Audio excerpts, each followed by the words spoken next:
Welcome to the deep dive. Okay, so today we're navigating a real digital minefield. We're talking about the alarming surge of cybercrime in Delhi. Yeah, and it's more than just numbers on a page, isn't it? Absolutely. This is about billions, literally billions of rupees just vanishing.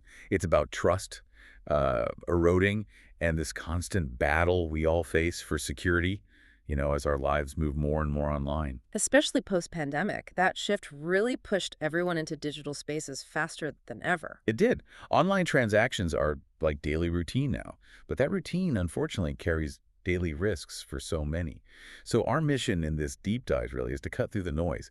We want to unpack the sheer scale of this financial drain. Understand the pressures law enforcement is under. Huge pressures. Exactly. And look closely at the new strategies. Some bold new ideas being rolled out to fight back. We're using official reports, expert analysis.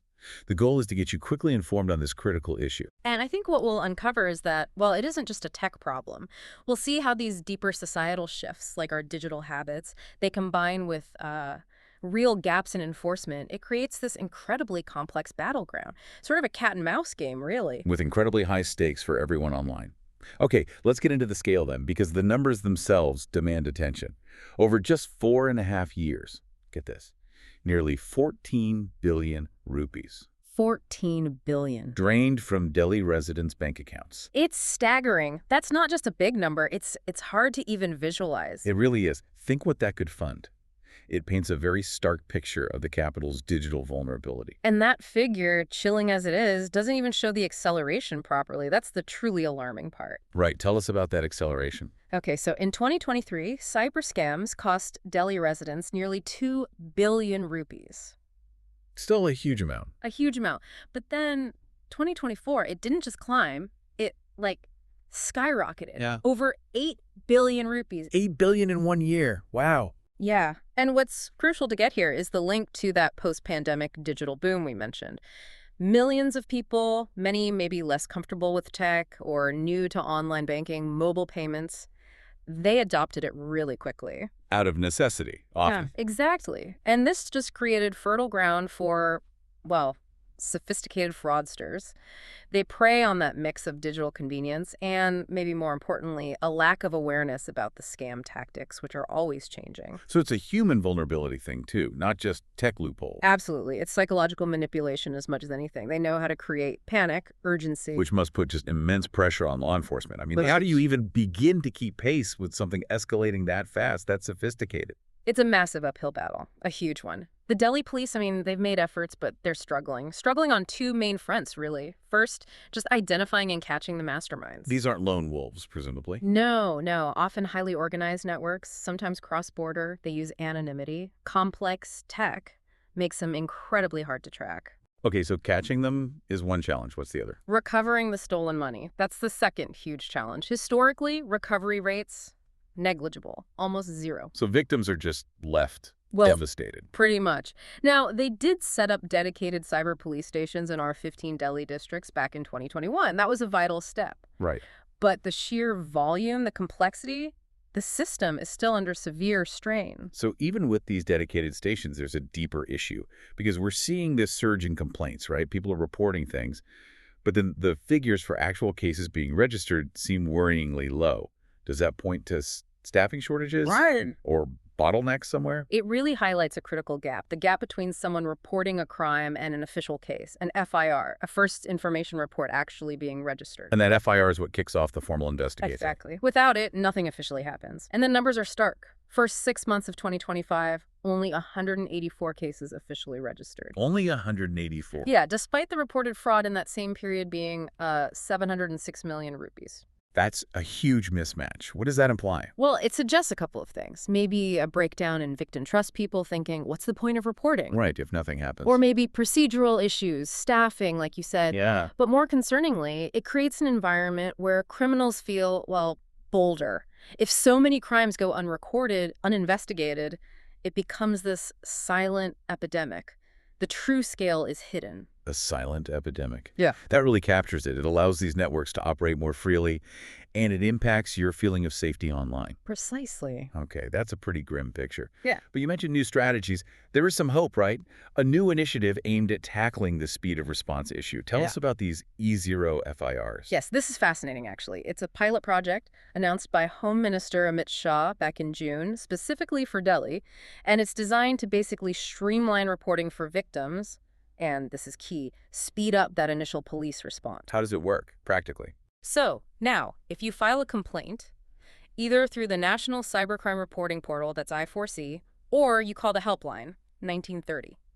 That complaint gets directly converted into a preliminary E0 FIR. Okay, an E0, what does that mean? It's like an initial digital FIR. It creates an immediate record of the crime, doesn't matter where it happened or where you are.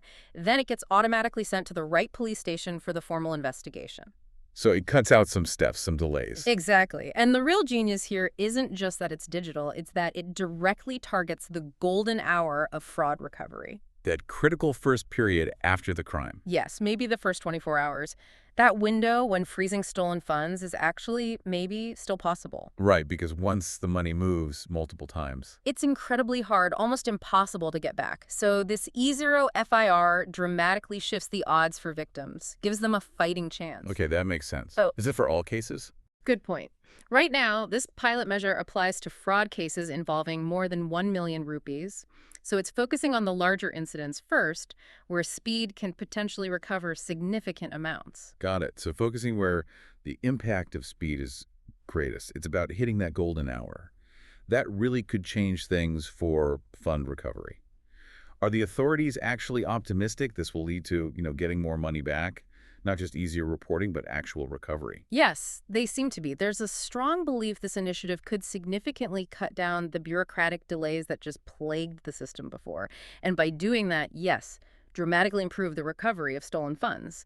Is there a target they're aiming for? There is, actually. The Union Home Ministry issued a directive. They expect the Delhi police to improve their recovery rate to somewhere between 20 and 25% in 2025. 20 to 25%. That sounds ambitious compared to negligible. It's a huge leap, a really substantial jump, and it shows a real concerted effort to try and make victims whole again, or at least recover a good chunk of their losses. Which, as you said, impacts trust. Even getting a quarterback could make a massive difference to someone who's lost a lot. Absolutely. Mitigating the trauma, the financial hit, it's significant. Okay, so 20-25%, if they hit that, would be a real game changer.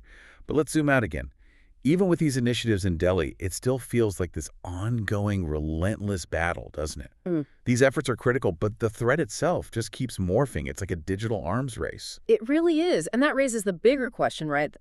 Delhi's measures are commendable, essential even, but the overall trend, cyber fraud, is expanding like crazy across the country. The criminals aren't standing still. Not at all. They're constantly innovating, finding new ways to exploit gaps. Not just gaps in enforcement or technology, but crucially, gaps in our awareness, in digital literacy. Like those fake SMS messages or KYC update scams. Exactly. Simple tricks often, but remarkably effective. They prey on panic, trust, urgency. They often bypass sophisticated tech security simply through human error, human vulnerability. So Delhi's experience, while specific in some ways, it really mirrors a broader national challenge.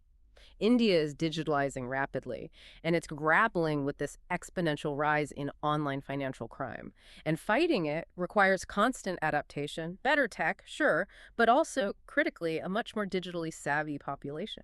It's that constant cat-mouse game, as you said, which means your vigilance, the listener's vigilance, is probably the first line of defense. Often the most critical one. Okay, so let's quickly recap this deep dive for you, the listener. We look at this huge, growing financial threat from cybercrime in Delhi. Billions lost. An alarming surge recently, really fueled by faster digital adoption and, let's be honest, criminals exploiting human behavior. Yeah, and we've delved into how law enforcement is battling this, the huge challenges they face catching these networks, getting money back, and that worrying gap between reported crimes and actual registered cases, that silent epidemic undermining trust. But also the new, promising initiatives, like the E0 FIRs. A strategic move, really trying to streamline reporting and, crucially, hit that golden hour for fund recovery. So, wrapping this up, what does all this mean for you? We've talked stats, policies, reporting mechanisms, but beyond all that, this constantly shifting landscape really demands your constant vigilance. So, the question to leave you with is this: what are the personal responsibilities, the continuous learning steps you can take to protect yourself in this digital battleground? Think about that dynamic interplay between criminal innovation and your own digital awareness. How can you stay ahead, be proactive, not just reactive, in safeguarding your digital life?